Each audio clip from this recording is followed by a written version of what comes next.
거지에게 밥 한 그릇을 주었다는 이유로 그녀는 온 집안의 손가락질을 받았습니다. 혼례를 앞둔 며느리감이 거지와 정을 나누다니 채통도 없구나. 집안 어른들은 혼사를 미루라 했고 하인들은 뒤에서 수군거렸지요. 하오나 그 여인은 한마디 변명도 하지 않았습니다. 그저 묵묵히 또다시 거지에게 물 한 사발을 건넬 뿐이었지요. 그런데 말입니다. 그 누더기 속 거지의 정체가 밝혀지는 순간 모든 것이 뒤바뀌고 말았습니다. 오히려 무릎을 꿇은 것은 그녀가 아니었지요. 과연 그 거지는 누구였으며 무엇이 이 모든 오해를 불러왔던 것일까요? 지금부터 그 이야기를 들려드리겠습니다. 안녕하세요. 월야록입니다. 지금 이 이야기를 어디에서 듣고 계신지 댓글로 한 줄 남겨주세요. 옛날 옛적 영조대왕께서 나라를 다스리시던 시절이었습니다. 영조 제위 40년이 넘도록 조선은 오랜 평화를 누리고 있었지요. 한양 북촌의 기와집들은 서로 처마를 맞대고 있었고 거리에는 백성들의 웃음소리가 끊이질 않았습니다. 남대문 시전에서는 장사치들의 흥정소리가 요란했고 청계천변에서는 아낙네들이 빨래를 하며 수다를 떨었지요. 겉으로 보기엔 참으로 태평성대였습니다. 하오나 높은 담장 안쪽 양반가 사랑채에서는 또 다른 세상이 펼쳐지고 있었습니다. 혼맥을 따지고 가문을 재고 사람의 마음조차 저울질하는 계산이 만연했지요. 누구의 딸이 어느 집안으로 시집을 가느냐에 따라 세력이 판가름 났고 어느 가문과 손을 잡느냐에 따라 관직이 좌우되었습니다. 명문가일수록 더욱 그러했습니다. 권세가 높을수록 사람을 의심했고 체면이 클수록 진심을 경계했습니다. 사람의 마음이란 알 수 없는 것이니 항상 조심해야 하느니라. 양반가 어른들은 자식들에게 이렇게 가르쳤습니다.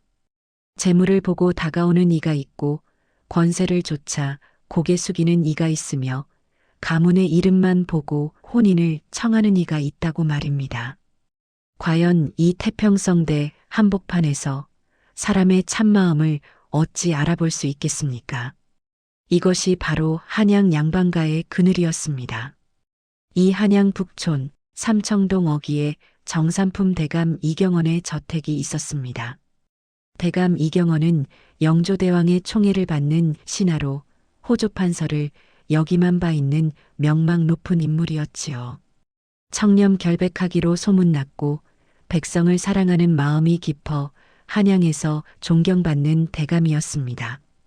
그런 대감에게는 외아들이 하나 있었으니 이름은 이도겸이라 불렀지요. 도겸의 자는 겸재, 호는 청송이었습니다. 도를 품고 겸손하라는 뜻으로 아비가 지어준 이름이었지요. 도겸은 아비의 권세를 앞세우지 않는 조용한 성품의 사내였습니다. 단정한 선비상에 눈빛은 깊고 사려 깊었으며 말수는 적대 판단은 분명했지요. 성균관에서 학문을 익혔고 25 나이에 생원시에 급제했으나 벼슬길에 나아가지 않았습니다. 대신 집에서 책을 읽고 글을 쓰며 때로는 백성들 사이를 거닐며 세상을 배웠지요. 아비 이경원은 그런 아들이 못내 걱정스러웠습니다. 30이 되도록 혼처도 정하지 않고 벼슬에도 뜻이 없으니 이를 어찌하면 좋단 말인가. 하오나 한편으로는 자랑스럽기도 했습니다. 아들이 권세에 기대지 않고 스스로의 길을 가려 한다는 것을 알았기 때문이었지요. 도리를 아는 사내로구나. 사람의 됨됨이를 먼저 보는 눈을 가졌구나. 대감은 종종 그렇게 중얼거리곤 했습니다. 그러던 어느 봄날이었습니다. 도겸이 한양 남쪽 청파동 어귀를 거닐다가 한 여인을 보게 되었지요. 소복한 치마 저고리를 입은 여인이 우물가에서 물을 길어 올리고 있었습니다. 검소한 차림이었으나 자태는 단정했고 얼굴은 수수했으나 눈빛은 맑았지요. 도겸은 그 여인에게서 눈을 뗄 수가 없었습니다. 며칠을 그 동네를 서성이며 여인의 소식을 알아보았습니다. 이름은 윤유지, 몰락한 양반가의 딸이라 했지요. 부친 윤경수는 한때 사원부 지평을 지낸 선비였으나 권력 다툼에 휘말려 벼슬을 잃고 병들어 누워 있다 했습니다. 유지에게는 10살 난 남동생이 하나 있었고 모친은 일찍 세상을 떠났다 했지요. 유지는 병든 부친을 모시고 어린 동생을 돌보며 바느질과 빨래로 근근히 살림을 꾸려가고 있었습니다. 부드러우나 꺾이지 않는 뜻을 지녔다 하여 부친께서 유지라는 이름을 지어주셨다더이다. 동네 사람들의 말이었습니다. 도겸은 그 말을 듣고 가슴이 뜨거워졌습니다. 집안이 기울어도 부친을 버리지 않고 어린 동생을 돌보며 고된 일을 마다하지 않는 여인. 그것이야말로 진정한 효와 우애가 아니겠습니까? 도겸은 중매쟁이를 시켜 혼담을 청했고 윤경수는 기뻐하며 허락했습니다. 대감 이경원 또한 며느리감을 한번 보고는 흔쾌히 승낙했지요. 혼례 날짜가 3달 뒤로 잡혔고 양가에서는 예단을 준비하기 시작했습니다. 대감댁은 혼례 준비로 분주했습니다. 안채의 아낙네들은 혼수를 마련하느라 바빴고 사랑채의 사내종들은 예단을 꾸리느라 여념이 없었지요.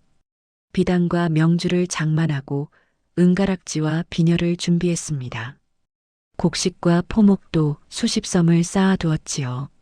하오나 대감 이경원의 마음 한구석에는 어두운 그림자가 드리워져 있었습니다. 혼례가 다가올수록 의심이 깊어졌지요. 과연 저 아이가 우리 가문의 권세를 보는 것이 아니라 도겸이라는 사람 자체를 보는 것일까? 대감은 밤마다 이런 생각에 잠을 이루지 못했습니다. 평생을 관직에 몸담으며 수많은 사람을 보아왔던 대감이었습니다. 권세 앞에서 고개 숙이고 재물 앞에서 눈빛 바뀌는 이들을 헤아릴 수 없이 보았지요. 겉으로는 충성을 맹세하다가도 등 뒤에서는 칼을 갈던 이들을 얼마나 많이 겪었습니까? 혼인도 마찬가지일 것이다. 집안이 기운 양반가의 딸이 대감댁으로 시집온다면 당연히 재물과 권세를 바라보겠지. 대감은 혼잣말을 중얼거렸습니다. 하오나 또 한편으로는 자신이 너무 각박하게 사람을 보는 것은 아닌가 싶기도 했습니다. 아들 도겸은 유지를 믿는다 했고 유지의 눈빛은 맑다 했습니다. 사람은 밥그릇 앞에서 드러난다. 대감의 부친이 생전에 자주 하던 말이었습니다. 진심은 풍족할 때가 아니라 궁할 때 드러나고 사람의 본성은 어려울 때 비로소 보인다는 뜻이었지요. 마침내 대감의 마음속에 한 가지 계략이 떠올랐습니다. 옳지 못한 방법인 줄 알면서도 대감은 그 생각을 떨쳐낼 수가 없었습니다. 혼례를 한 달 앞둔 6월 초하루였습니다. 대감댁에서 유지의 집으로 마지막 예단이 오가던 바로 그날이었지요. 이른 아침부터 하인들이 분주히 움직였고 비단 보따리와 곡식섬이 수레에 실렸습니다. 유지의 집 앞에는 동네 사람들이 모여들어 구경하고 있었지요. 대감댁 예단이 저리도 많다니 참으로 복받은 처자로구나. 몰락한 집안에서 명문가로 시집가니 평생 부귀영화를 누리겠구나. 사람들의 입에서는 부러움과 시기가 뒤섞인 말들이 흘러나왔습니다. 바로 그때였습니다. 대문 앞 느티나무 아래에 한 거지가 쓰러져 있었습니다.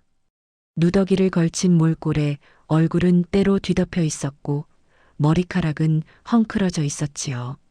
손에는 남루한 바가지가 들려 있었고 발에는 해진 집신이 걸쳐져 있었습니다. 대감댁에서 온 하인들이 급히 달려들어 쫓아내려 했습니다. 이상스러운 날에 무슨 짓이냐? 썩 물러가거라. 거지 주제에 대감댁 예단 행렬을 가로막다니 당장 꺼지지 못할까? 하인들은 거지의 옷깃을 잡아 끌어내려 했습니다. 하오나 거지는 일어설 기력조차 없는 듯 꿈쩍도 하지 않았습니다. 그저 바가지를 흔들며 가느다란 목소리로 중얼거렸지요. 시주, 시주 한 끼만. 바로 그때 안채에서 예단을 받으러 나왔던 유지의 시선이 그 거지에게 머물렀습니다. 유지의 발걸음이 멈추었고 눈빛이 흔들렸지요. 유지는 한동안 거지를 바라보았습니다. 하인들은 계속해서 거지를 내쫓으려 했으나 유지가 조용히 말했습니다. 잠시만요. 그분을 건드리지 마십시오. 하인들은 어리둥절한 표정으로 물러섰습니다. 대감댁에서 온 심부름꾼들은 눈살을 찌푸리며 수군거렸지요. 유지는 안채로 들어가더니 잠시 후 상을 하나 들고 나왔습니다. 자신의 아침 점심상이었습니다. 따끈한 밥 한 그릇과 된장국, 그리고 나물 몇 가지가 담긴 소박한 상이었지요. 드십시오. 유지는 거지 앞에 무릎을 꿇고 상을 내려놓았습니다. 그리고 물까지 한 사발 정성스럽게 따라주었지요. 거지는 고개를 들어 유지를 바라보았습니다. 때 묻은 얼굴 사이로 보이는 눈빛이 맑고 깊었습니다. 동네 사람들은 웅성거리기 시작했습니다. 저게 무슨 짓인가? 혼례를 앞둔 처자가 거지에게 대감댁에서 저 꼴을 보면 뭐라 하시겠는가? 하인들도 난처한 표정으로 서로를 쳐다보았습니다.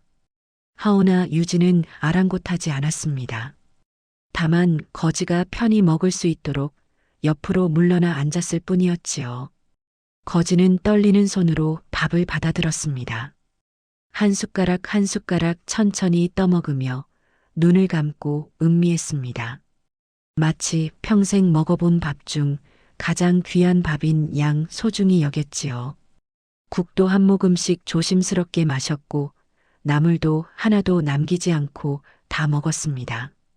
거지는 밥을 다 먹고 나서 빈 그릇을 정갈하게 모아 유지에게 돌려주었습니다. 그리고 두 손을 모아 깊이 절했지요. 고맙습니다, 낭자. 이 은혜를 잊지 않겠습니다. 그 목소리는 낮고 쉬었으나 어딘지 모르게 품위가 서려 있었습니다.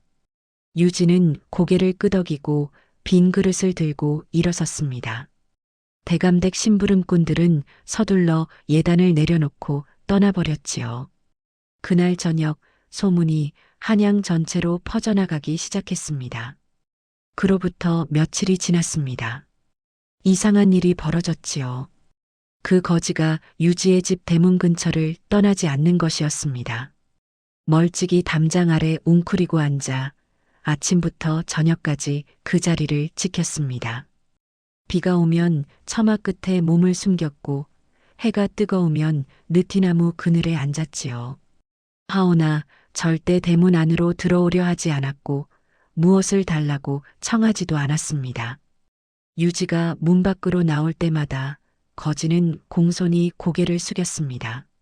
말을 걸지도 눈을 마주치지도 않았지요. 다만 깊은 예를 갖출 뿐이었습니다. 이틀째 되던 날 유지가 장을 보러 나갔습니다. 거지는 멀찍이 떨어져 유지의 뒤를 따랐지요. 시장에서 돌아오는 길에 유지가 무거운 보따리를 들고 있자 거지가 조용히 다가왔습니다. 제가 들어드리겠습니다. 유지는 잠시 망설이다가 보따리 하나를 건넸습니다. 거지는 두 손으로 공손히 받아들고는 유지의 집까지 따라왔지요. 대문 앞에서 거지는 보따리를 내려놓고 다시 깊이 절하고는 제자리로 돌아갔습니다. 사흘째 되던 날 유지는 다시 한번 밥을 내어주었습니다. 이번에는 점심상이었습니다. 거지는 두 손으로 공손히 받아들었고 한 톨도 남기지 않고 다 먹었지요. 그리고 빈 그릇을 닦아서 정갈하게 모아 돌려주었습니다. 낭자의 음식 솜씨가 참으로 훌륭하십니다. 거지의 말투에는 교양이 묻어났습니다.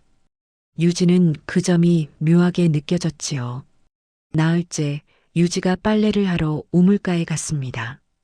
거지는 또다시 멀찍이 따라왔고 유지가 무거운 물동이를 들려 하자 조용히 다가왔습니다. 제가 길어드리겠습니다. 거지는 능숙한 솜씨로 두레박을 던져 물을 길어 올렸습니다.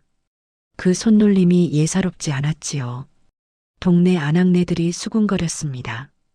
저 거지, 보통 거지가 아닌 것 같네. 말투도 그렇고 행동 거지도 범상치 않아. 유지도 점점 그렇게 느끼기 시작했습니다. 닷새째 되던 날 대감댁에서 도겸이 찾아왔습니다. 대문 안쪽에서 이 모든 광경을 지켜본 도겸의 표정은 복잡했습니다. 소문은 삽시간에 한양 전체로 퍼져나갔습니다. 이경원 대감댁 며느리감이 거지와 정을 나눈다더라. 혼례도 안 치렀는데 벌써 채통이 저 모양이니 혼인 후에는 오죽하겠는가. 아무리 몰락한 양반과 딸이라지만 분별력이 없구나. 저작거리에서, 우물가에서, 사랑채에서, 안채에서 모두 유지를 두고 말이 많았습니다. 마침내 유지의 집안 어른들이 찾아왔습니다. 큰아버지와 작은아버지, 그리고 친척 어른 몇 분이 사랑채에 모였지요. 병든 부친 윤경수를 앞에 두고 어른들은 목소리를 높였습니다. 유지를 불러오시게. 대체 무슨 짓을 하는 것인가? 유지가 사랑채로 들어오자 큰아버지가 호통을 쳤습니다. 유지야, 대체 무슨 짓이냐? 거지에게 밥을 주고 함께 다니고 이게 무슨 꼴이냐? 대감댁에서 무엇라 하시겠느냐? 혼사가 파할 수도 있다. 작은아버지도 거들었습니다. 유지는 고개를 숙인 채 아무 말도 하지 않았습니다. 변명하지도 잘못했다고 사과하지도 않았지요. 다만 조용히 말했습니다. 배고픈 이에게 밥을 주는 것이 잘못입니까? 잘못이 아니라 때와 장소를 가려야지. 혼례를 앞둔 처자가 거지와 어울린다니 말이 되는 소리냐? 큰아버지가 소리쳤습니다. 병든 부친 윤경수가 기침을 하며 말했습니다. 유지야, 아비가 너무 가난하게 키워서 이 모양이구나. 제발 어른들 말씀을 들어라. 유지의 눈에 눈물이 고였으나 여전히 고개를 숙인 채였습니다. 아버님 죄송합니다. 하오나 제가 한 일을 후회하지는 않습니다. 어른들은 한숨만 내쉬며 돌아갔습니다. 대감댁에서도 소문을 들었습니다. 몇몇 집안 어른들이 이경원 대감을 찾아와 수군거렸지요. 대감, 혼처를 다시 생각해 보시지요. 채통도 모르는 처자를 며느리로 맞이하시면 집안 망신입니다. 하오나 대감은 아무 말도 하지 않았습니다. 다만 눈빛만 깊어질 뿐이었습니다. 마음속으로는 이렇게 생각했지요. 이것이 바로 시어미로구나. 엿새째 되던 날이었습니다. 유지의 집 마당에서 일하던 하인이 글이 적힌 종이 한 장을 떨어뜨렸습니다. 부친 윤경수가 베껴 쓰던 대학의 한 구절이었지요. 바람에 날려 거지가 앉아있는 담장 밖까지 굴러갔습니다. 거지는 그 종이를 집어들었습니다. 하인이 황급히 달려와 빼앗으려 했으나 거지는 이미 종이를 펼쳐보고 있었습니다. 아, 이것은 대학의 8조목 중 경물치지 편이로구나.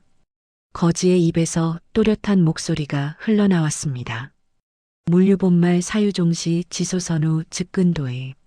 사물에는 근본과 말단이 있고 일에는 시작과 끝이 있으니 먼저 할 것과 나중 할 것을 안다면 도에 가까우리라.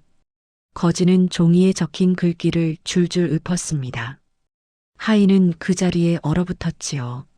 담장 너머에서 이 광경을 지켜보던 유지의 눈빛이 달라졌습니다. 유지는 대문을 열고 나왔습니다. 어르신, 그를 아시는구려. 예, 낭자. 옛날에 조금 배운 적이 있습니다. 거지는 공손히 대답했습니다. 유지는 조심스럽게 다가앉았습니다. 어찌하여 이 지경에 이르셨습니까? 거지는 잠시 망설이다가 말했습니다. 사람의 일이란 알 수 없는 법이지요. 한때는 벼슬도 하고 녹을 받았으나 세상 일이 여의치 않아 이렇게 되었습니다. 가족은 없으십니까? 다들 떠났습니다. 이제 혼자입니다. 거지의 목소리에는 쓸쓸함이 묻어났습니다. 유진은 종이를 거지에게 돌려주며 말했습니다. 글을 아시는 분이 이런 곳에 계시다니. 혹시 글방이라도 여실 생각은 없으십니까? 고맙습니다, 낭자. 하오나 이 몸이 이 지경인데 누가 저에게 아이를 맡기겠습니까? 거지는 쓸쓸히 웃었습니다. 그 손에는 굳은 살이 박혀 있었으나 손가락을 움직이는 모양새는 붓을 오래 쥐어본 이의 것이었지요. 유진은 문득 깨달았습니다.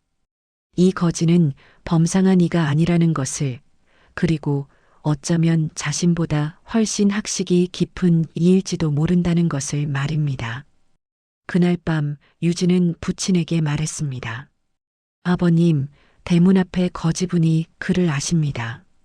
그래, 어떤 글을 아는가? 대학을 줄줄 읊으셨습니다. 윤경수는 놀라며 일어나 앉았습니다. 그렇다면 보통 사람이 아니로구나. 부친과 딸은 밤새도록 이야기를 나누었습니다. 도겸은 이미 여러 날 전부터 유지의 집을 드나들고 있었습니다. 혼례 준비를 핑계 삼아 자주 들렀지만 진짜 이유는 따로 있었습니다. 문 앞에 거지를 관찰하기 위함이었지요. 도겸은 멀찍이 서서 유지와 거지의 모습을 지켜보았습니다. 유지는 여전히 하루에 한 번씩 밥을 내어주었고 거지는 한결같이 예를 다했습니다. 주변의 손가락질에도 험담에도 유지는 흔들리지 않았습니다. 도겸은 그 모습을 보며 마음이 뜨거워짐을 느꼈습니다. 저것이 진심이구나. 세상의 눈을 의식하지 않고 오직 마음이 가는 대로 선을 행하는 것. 도겸은 유지를 아내로 맞이하기로 한 자신의 선택이 옳았음을 확신했습니다. 하오나 동시에 불편한 감정도 일었습니다. 도겸은 거지를 유심히 관찰했습니다. 거지의 손을 보았습니다. 때 묻은 손이었으나 손가락의 모양이 어딘지 익숙했지요. 그리고 거지가 앉아있는 자세, 고개 숙이는 각도, 말하는 억양. 모든 것이 낯익었습니다. 특히 거지가 물을 길어 올릴 때의 손놀림, 글을 읽을 때의 음조, 유지에게 예를 갖추는 모습. 아니, 설마. 도겸의 가슴이 철렁 내려앉았습니다. 어느 날 저녁 도겸은 거지에게 다가갔습니다. 어르신. 거지는 고개를 들어 도겸을 바라보았습니다. 소인을 부르시옵니까, 나리. 혹시 성함이 어찌 되십니까? 거지는 잠시 망설이다가 대답했습니다. 이무개라 하옵니다. 도겸은 거지의 눈을 똑바로 바라보았습니다. 그 눈빛은 분명 자신이 아는 누군가의 눈빛이었지요. 도겸은 급히 집으로 돌아가 아비의 처소를 찾았습니다. 하오나 대감 이경원은 보이지 않았고 며칠째 행방을 감추고 있다는 말만 들을 뿐이었습니다. 대감께서는 어디 가셨는가? 글쎄올시다, 도련님. 미행을 하지 말라 하시며 홀로 나가셨습니다. 도겸은 모든 것을 깨달았습니다. 아비가 거지로 변장하여 유지를 시험하고 있다는 사실을 말입니다. 도겸은 밤새도록 고민에 빠졌습니다. 사랑채를 오가며 갈등했지요. 아비의 뜻을 존중해야 하는가 아니면 유지에게 진실을 밝혀야 하는가. 시험이 끝날 때까지 기다려야 하는가 아니면 지금 당장 막아야 하는가. 도겸은 결론을 내릴 수 없었습니다. 일주일째 되던 날 아침이었습니다. 유지의 집에 큰 변화가 생겼습니다. 동네 불량배 몇 명이 대문 앞에 몰려와 행패를 부리기 시작한 것이었지요. 거지랑 노는 년이 대감댁에 시집간다고? 웃기는 소리 하지 마. 우리랑 먼저 놀아야 하는 거 아니야? 불량배들은 술에 취해 고함을 질렀습니다. 거지가 나서서 막아섰습니다. 여보게들, 그만 가시게. 처자를 괴롭히지 말게. 뭐야, 이 거지 새끼가? 불량배 중 하나가 거지를 밀쳤습니다. 거지는 비틀거리며 넘어졌지요. 바로 그때 도겸이 나타났습니다. 무슨 짓들이냐? 도겸의 목소리에는 위험이 서려 있었습니다. 불량배들은 도겸을 보자 잔뜩 겁을 먹고 도망쳤지요. 도겸은 쓰러진 거지를 일으켜 세웠습니다. 거지의 얼굴에서 때가 조금 벗겨지며 익숙한 얼굴이 드러났습니다. 도겸은 더 이상 참을 수 없었습니다. 아버님, 이제 그만하십시오. 거지는 아무 말도 하지 않았습니다. 도겸은 유지의 집 대문을 두드렸습니다. 유지가 나왔고 도겸은 깊이 허리를 숙이며 말했습니다. 유지 낭자, 먼저 사과드리겠습니다. 유지는 놀란 눈으로 도겸을 바라보았습니다. 무슨 말씀이십니까? 도겸나리. 도겸은 거지를 가리키며 말을 이었습니다. 이 모든 일은 시험이었습니다. 유지의 얼굴이 창백해졌습니다. 저분은 진짜 거지가 아니십니다. 저희 아버님이십니다. 그 순간 유지의 손에서 들고 있던 빗자루가 떨어졌습니다. 바닥에 소리가 울렸고 고요한 침묵만이 흘렀지요. 도겸은 계속 말했습니다. 낭자의 마음을 시험하기 위해 아버님께서 거지로 변장하신 것입니다. 유지는 그 자리에 주저앉고 말았습니다. 떨리는 목소리로 겨우 말을 이었습니다. 그럼 지난 일주일간 모두 거짓이었습니다. 진심으로 사과드립니다. 거짓 차림의 대감은 천천히 고개를 들었습니다. 그리고 얼굴의 때를 닦아냈습니다. 정삼품 대감 이경원의 얼굴이 드러났지요. 유지는 믿을 수 없다는 표정으로 대감을 바라보았습니다. 대감 이경원은 천천히 일어섰습니다.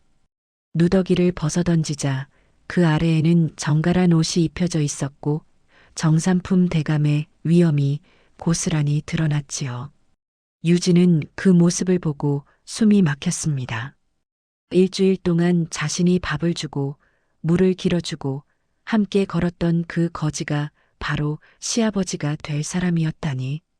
그럼 지난 며칠간 유지의 목소리는 떨렸습니다. 모두 그대의 마음을 보기 위한 시험이었소. 대감의 목소리는 무겁고 낮았습니다. 유지는 고개를 떨구었습니다. 수치심과 분노, 배신감이 한꺼번에 밀려왔지요. 뺨이 화끈거렸고 눈에서는 눈물이 쏟아졌습니다.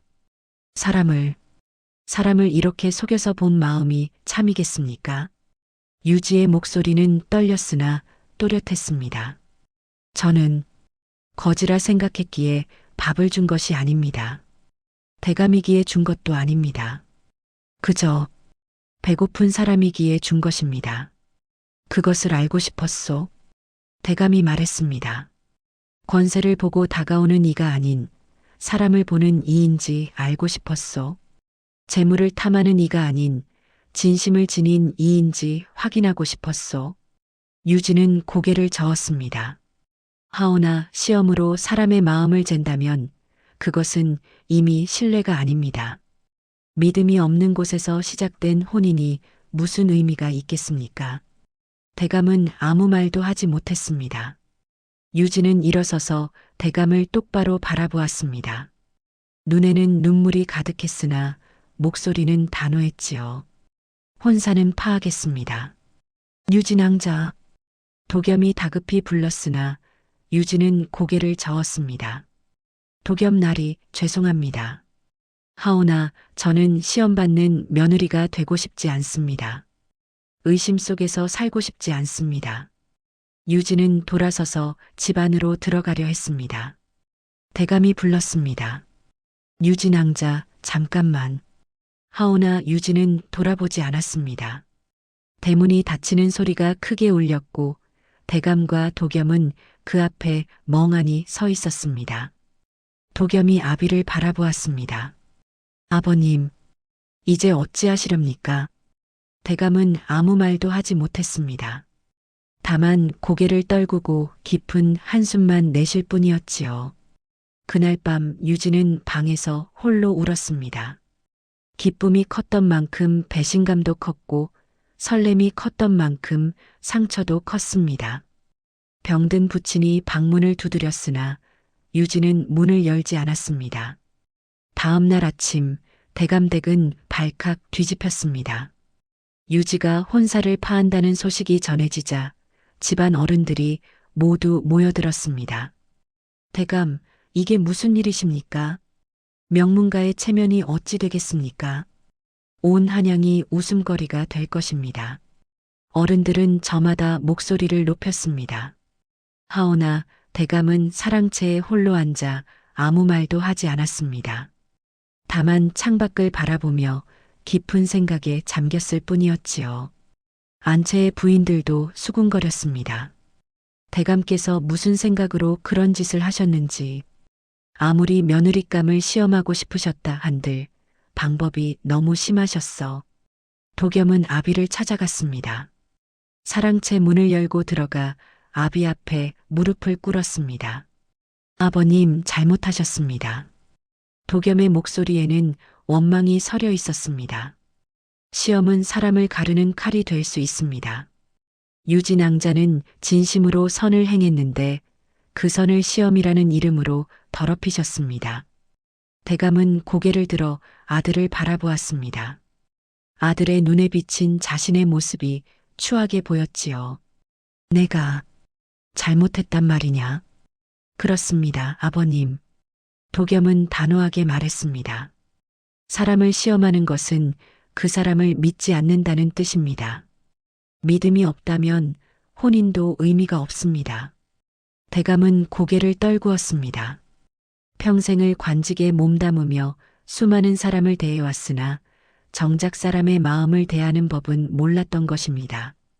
유지의 집에서도 난리가 났습니다.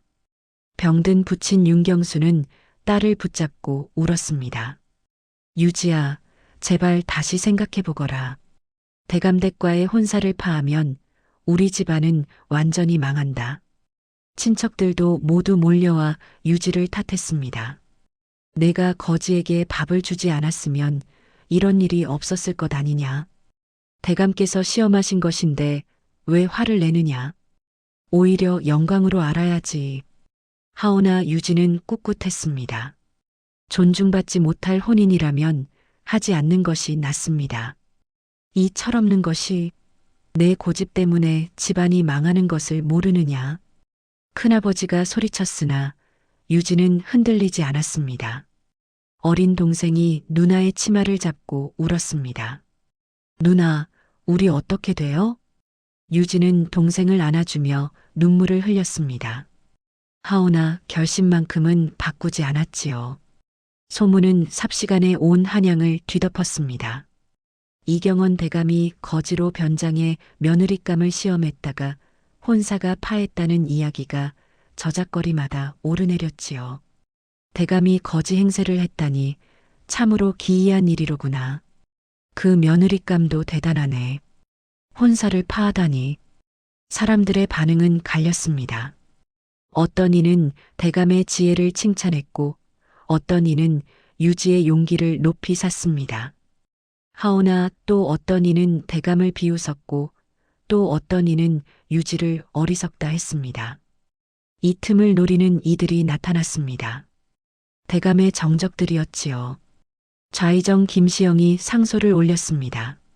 백성을 속이고 거지 행세를 한 대감을 어찌 믿을 수 있겠습니까? 이는 조정을 우롱하는 행위이옵니다. 우의정 박문수도 거들었습니다. 사람을 시험하는 것은 예가 아니옵니다. 대감의 처사가 온당치 못하옵니다. 조정이 시끄러워졌고 대감의 입지는 흔들리기 시작했습니다. 영조대왕께서도 이 일을 들으시고 불쾌해하셨지요. 경이 그런 짓을 했다는 것이 사실이냐? 송구하옵니다, 전하. 대감은 고개를 숙였습니다. 한편 유지에게도 악의적인 접근이 시작되었습니다. 몇몇 호색한들이 유지의 집을 찾아왔습니다. 혼사가 파했다며? 그렇다면 우리 집으로 오지 않겠느냐? 어차피 소문난 처자, 대감댁 대신 우리에게 시집 오는 것이 낫지 않겠소? 유지는 그들을 모두 거절했으나 괴롭힘은 계속되었습니다. 밤중에 돌을 던지는 이도 있었고 대문에 욕설을 써놓는 이도 있었습니다. 부친의 병은 깊어갔고 어린 동생은 겁에 질려 울기만 했습니다. 유진은 벼랑 끝에 몰렸지요. 도겸이 여러 번 찾아왔으나 유진은 만나주지 않았습니다. 낭자, 제발 한 번만 제 말을 들어주십시오. 대문 밖에서 도겸이 애타게 불렀으나 유진은 끝내 문을 열지 않았습니다. 엿새 뒤 유지의 부친 윤경수가 세상을 떠났습니다. 혼사가 파한 충격과 근심이 겹쳐 병이 깊어진 것이었지요. 유진은 상복을 입고 부친의 장례를 치렀습니다. 하오나 집안 형편은 너무나 궁했습니다. 장례 비용조차 제대로 마련하지 못해 초라한 장례를 치를 수밖에 없었지요. 상여가 나가는 날 동네 사람들은 고개를 돌렸습니다. 거지랑 놀다가 부친을 잃었구나. 저 꼴을 보니 참으로 불쌍하기도 하지.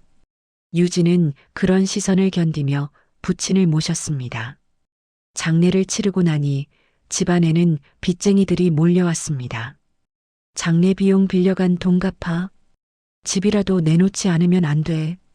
유진은 어린 동생의 손을 잡고 막막함에 떨었습니다. 바로 그때 대감댁에서 사람이 찾아왔습니다. 하인이 전하는 말은 이러했습니다.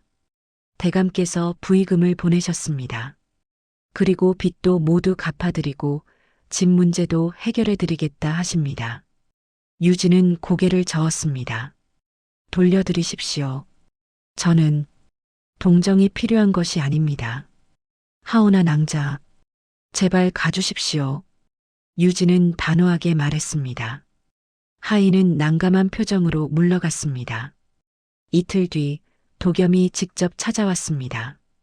대문 앞에 서서 밤새도록 유지를 불렀지요. 유진 낭자, 제발 제 말을 들어주시오. 무슨 말씀이십니까? 도겸나리. 유지가 마침내 문을 열었으나 목소리는 차가웠습니다. 아버님께서 진심으로 뉘우치고 계십니다. 부디 한 번만 기회를 주시오. 뉘우침으로 상처가 아물지는 않습니다. 그럼 제가 어떻게 하면 되겠습니까? 도겸의 목소리는 절박했습니다. 아무것도 하지 마십시오. 그저 저희를 내버려 두십시오. 유진은 문을 닫았습니다. 도겸은 그날 밤 대문 앞에서 밤을 새웠으나 유진은 끝내 문을 열지 않았습니다. 사흘 뒤밤 유지의 집에 불이 났습니다. 부엌에서 시작된 불은 삽시간에 번져나갔고 유진은 동생을 안고 겨우 빠져나왔지요. 불이야, 불이야. 동네 사람들이 모여들어 물을 길어 불을 껐으나 집은 이미 절반이 타버린 뒤였습니다. 유진은 동생을 꼭 안고 무너진 집을 바라보며 눈물을 흘렸습니다. 이제 머물 곳조차 없어졌습니다. 다음 날 아침 친척 중 하나가 나타났습니다. 작은아버지의 친구라는 사람이었지요. 가엾구나, 유지야. 우리 집에 와서 지내거라. 동생도 데리고 오고. 유지는 고마움에 눈물을 흘렸습니다. 정말 감사합니다, 어른. 뭘 그런 걸 가지고. 우리끼리인데. 유지는 동생과 함께 그 집으로 갔습니다. 처음 며칠은 괜찮았습니다.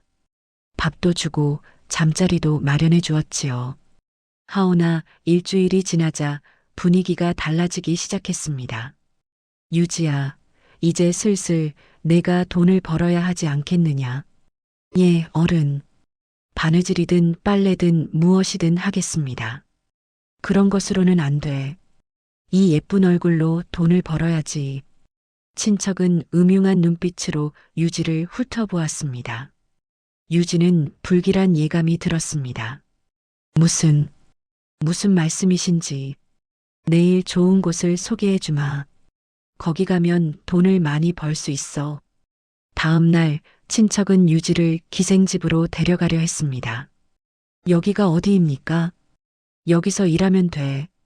내 얼굴이면 손님들이 좋아할 거야.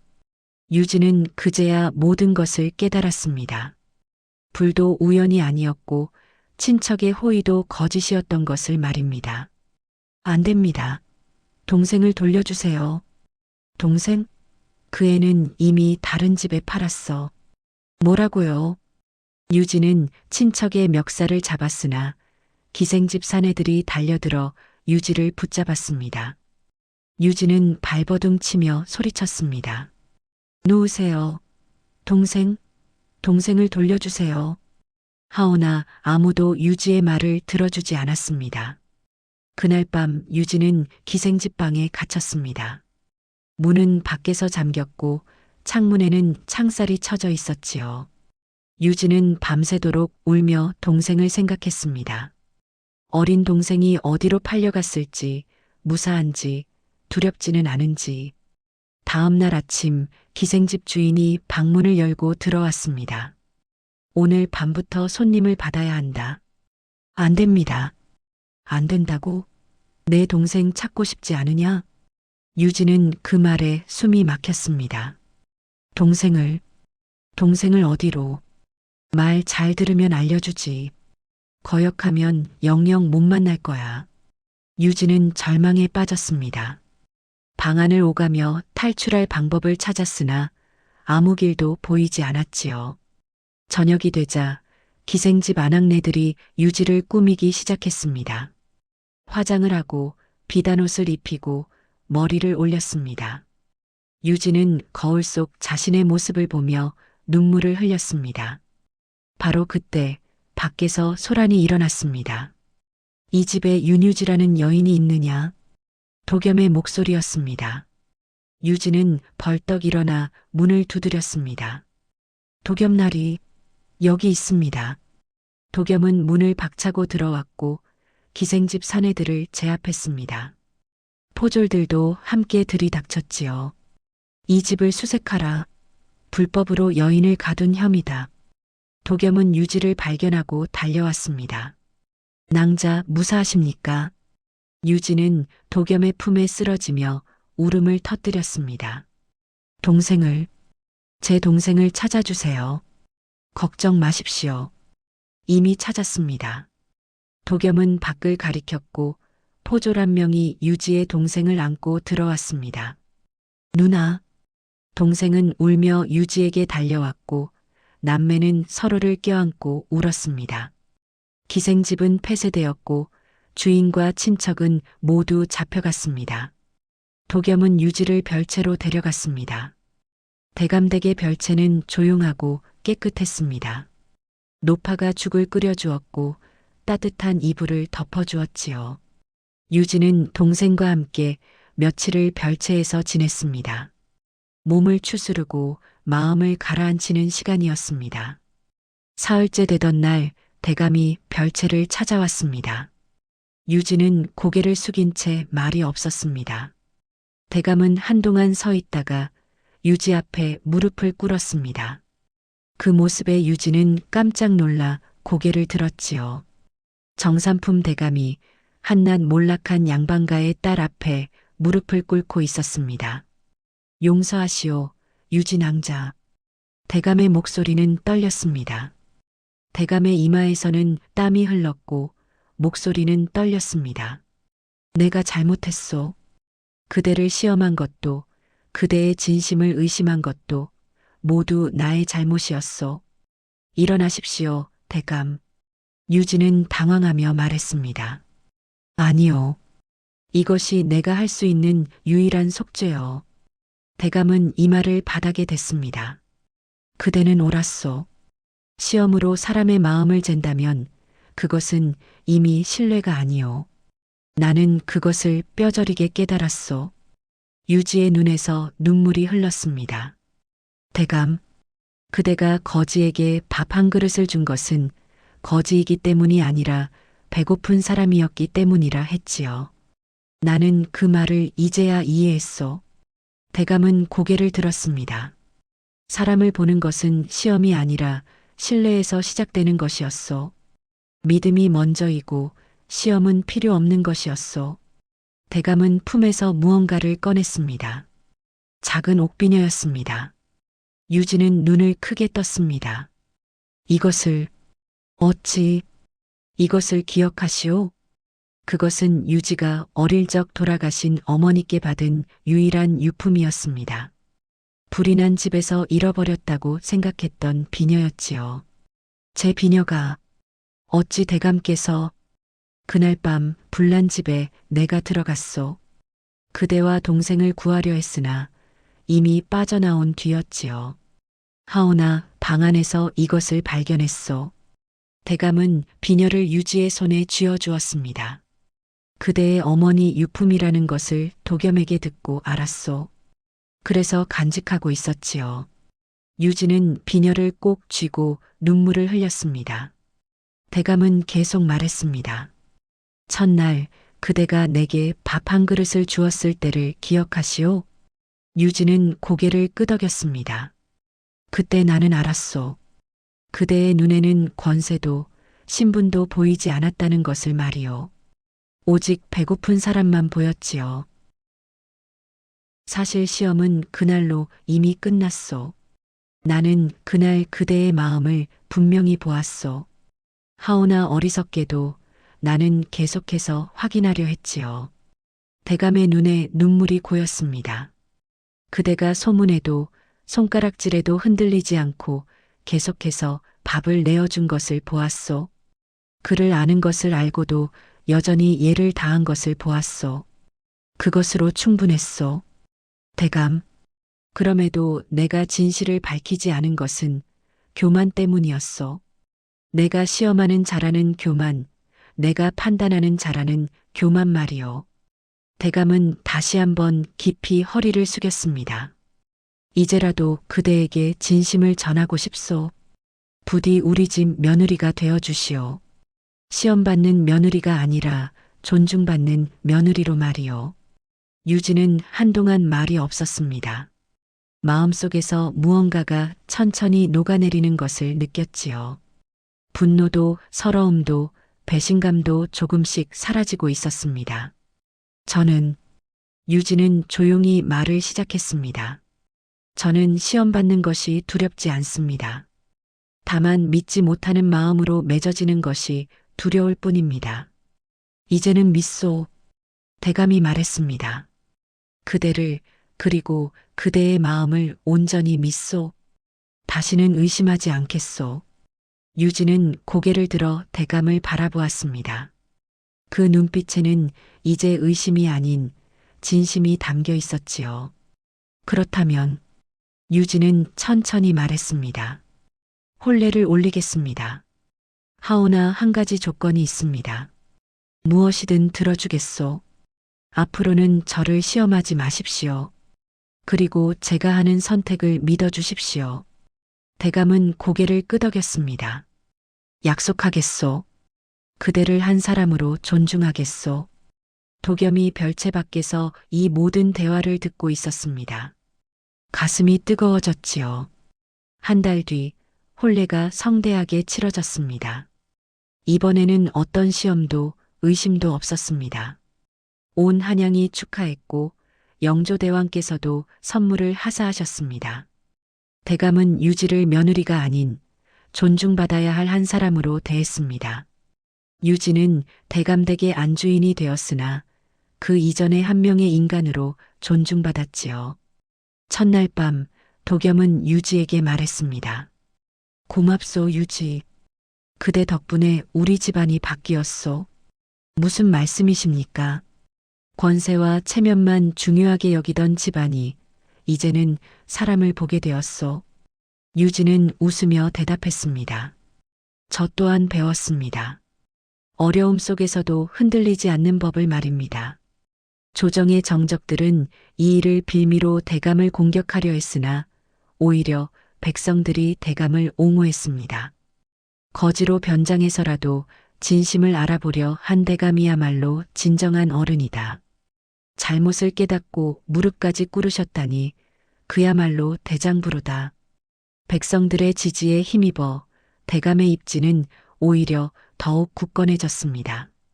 영조대왕께서도 이 일을 듣고 크게 웃으시며 말씀하셨습니다. 사람을 아는 것이 어찌 쉬운 일이겠는가. 허나 잘못을 깨닫고 고치는 것, 그것이야말로 진정한 지혜로다. 대감은 품계가 한 단계 올랐고 더욱 백성을 사랑하는 신하가 되었습니다. 혼례를 올린 지 1년이 흘렀습니다. 유지는 대감댁의 안주인으로 자리 잡았고 도겸과의 금슬도 좋았지요. 시아버지 대감과의 관계도 좋아져 서로를 깊이 존중하는 사이가 되었습니다. 어린 시동생은 대감댁에서 공부하며 훌륭한 선비로 자라고 있었습니다. 어느 따뜻한 봄날이었습니다. 대감은 홀로 집을 나섰습니다. 그리고 다시 거지 차림을 하고는 남대문 시전 앞 거리로 향했지요. 손에는 밥과 국이 담긴 큰 솥을 들고 있었습니다. 거리에 굶주린 이들을 보자 대감은 밥을 나누어 주기 시작했습니다. 사람들은 놀라며 물었습니다. 대감, 어인일이십니까? 또 누군가를 시험하시려는 것입니까? 대감은 웃으며 대답했습니다. 아니요. 사람을 시험하기 위함이 아니라 사람을 돕기 위함이요. 하오나 이 차림은 거지의 차림이 아니요. 백성과 같은 눈높이에 서기 위한 차림이요. 유지는 그 소식을 듣고 남편 도겸과 함께 거리로 나갔습니다. 그리고 시아버지 곁에 나란히 서서 함께 밥을 나누어 주었지요. 거지들과 가난한 백성들이 모여들었고 세 사람은 정성껏 밥을 퍼주었습니다. 한 늙은 거지가 유지에게 물었습니다. 마님, 어찌하여 이런 일을 하시옵니까? 유지는 부드럽게 웃으며 대답했습니다. 배고픈 이에게 밥을 주는 것이 잘못입니까? 대감은 그 말을 듣고 깊이 고개를 숙였습니다. 1년 전 유지가 자신에게 했던 바로 그 말이었지요. 해가 저물어갈 무렵 세 사람은 함께 집으로 돌아갔습니다. 거리의 백성들은 그들을 향해 깊이 고개를 숙였습니다. 집으로 돌아가는 길, 대감은 며느리의 손을 꼭 잡았습니다. 고맙소 유지. 그대 덕분에 이 늙은이가 사람의 도리를 다시 배웠소. 아니옵니다, 아버님. 제가 배웠습니다. 진심은 시험이 아니라 신뢰에서 온다는 것을 말입니다. 도겸도 두 사람의 손을 잡았습니다. 우리 모두가 배웠습니다. 사람의 마음을 보는 법을 말입니다. 그날 밤 대감댁 사랑채에는 촛불이 환하게 켜졌습니다. 세 사람은 둘러앉아 차를 마시며 이야기를 나누었지요. 옛말에 이런 말이 있습니다. 옷은 사람을 속일 수 있어도 마음은 숨길 수 없다고 말입니다. 사람의 참된 값어치는 신분이나 재물이 아니라 그가 어떤 선택을 하느냐에 있지요. 유지는 배고픈 이에게 밥을 주는 선택을 했고 대감은 교만을 내려놓는 선택을 했습니다. 도겸은 부친의 잘못을 바로잡는 선택을 했지요. 그 선택들이 모여 진정한 가족이 되었습니다. 시험은 사람을 가를 수 있으나 신뢰는 사람을 묶습니다. 의심은 관계를 끊을 수 있으나 믿음은 관계를 이어줍니다. 밥 한 그릇의 선택이 한 사람의 인생을 바꾸었고 한 가문의 운명을 바꾸었습니다. 여러분도 오늘 누군가에게 따뜻한 선택을 베풀어 보시지 않으시겠습니까? 작은 밥 한 그릇이 때로는 사람의 인생을 바꾸기도 하니 말입니다. 세상을 의심하지 말고 사람을 믿으십시오. 그것이야말로 진정한 지혜이자 진정한 덕목이옵니다. 다음 영상을 빠르게 만나보시려면 좋아요와 구독을 눌러주세요. 그럼 더 재미있는 영상으로 찾아뵙겠습니다. 모두 행복한 하루 보내세요.